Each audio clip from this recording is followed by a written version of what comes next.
Ever since the news that Roe v. Wade was going to be overturned, and then when it actually was overturned, the discussion got sparked of what's going to be next. Now the Supreme Court is going back on past decided cases and overturning them.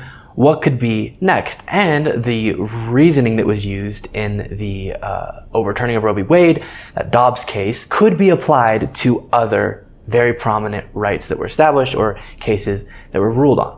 One of the ones we've discussed is the same-sex marriage nationally being made illegal to make it illegal. So it is now a right for people to get married even if they're in a same-sex relationship. So Justice Clarence Thomas, that just like how we overturned Roe v. Wade, we may have to take a look at some of these past cases, including the same-sex marriage being nationally legalized.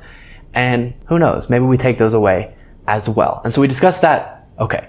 But then, in a response to that, the House of Representatives, led by the Democrats, obviously, proposed and worked to pass the Respect for Marriage Act, which would pretty much do what that Supreme Court case did, but it would codify it into law through Congress. So that actually got passed. And that's good news, obviously, as many things that we see in our current government. Great things can be passed in the House and they won't pass in the Senate. So is there a chance it could pass in the Senate? Who knows? You'd have to see many Republicans get on board with that, which is unlikely. But at least there's some action on the part of the House to, if not actually get it codified into law, show that that's what they're pushing for and that's what they believe in. So again, so many times we see good things pass through the House and then they die in the Senate. So this isn't hooray, marriage equality across the country for sure, but we do want to see some sort of action in that direction and hopefully take it out of the Supreme Court's hands and put it into law through Congress. Because otherwise, the Supreme Court could do what they just did with Roe v. Wade and cause a situation where people in red states no longer can get married if they're not in a heterosexual relationship. So, with all that being said, we have a moment here to look at. Congressman Mondaire Jones was speaking about this,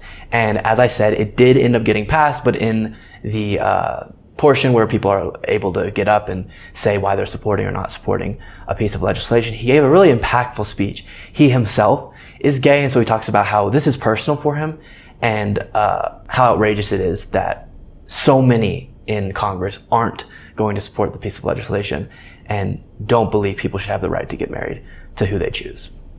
The far-right 6-3 majority on the Supreme Court is on a rampage against basic freedoms currently enjoyed by the American people. In his concurring opinion in Dobbs, Justice Clarence Thomas gave us a heads up that the court is next coming for the ability of same-sex couples to get married. I am one of only 9 openly gay members of this body. For me, this is personal. I still remember where I was on June 24th, 2011, the day the New York State Legislature passed marriage equality. I was living with my friends in New York City, but I was still closeted. And I was so afraid still that someone might find out the truth about my being gay. So instead, I closed the door to my room and cried tears of joy by my lonesome. Finally, my home state of New York had recognized me as a full human being, affirmed all of those scary yet beautiful feelings that I had bottled up inside for decades, wondering, hoping one day that the world would change.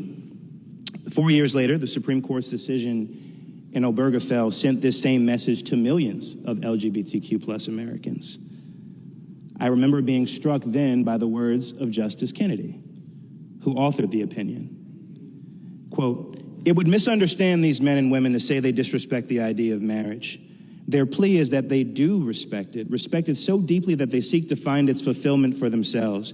Their hope is not to be condemned to live in loneliness, excluded from one of civilization's oldest institutions. They ask only for equal dignity in the eyes of the law." Well, since Obergefell, nearly 300,000 same-sex couples have been married. Imagine telling the next generation of Americans, my generation, that we no longer have the right to marry who we love. Congress can't allow that to happen. I'm proud to introduce, along with my colleagues, including Representative Nadler, the Respect for Marriage Act, which would codify the right to marriage equality under federal law, but we have to do more than that. We have to expand the Supreme Court of the United States to protect fundamental rights once and for all. I yield back.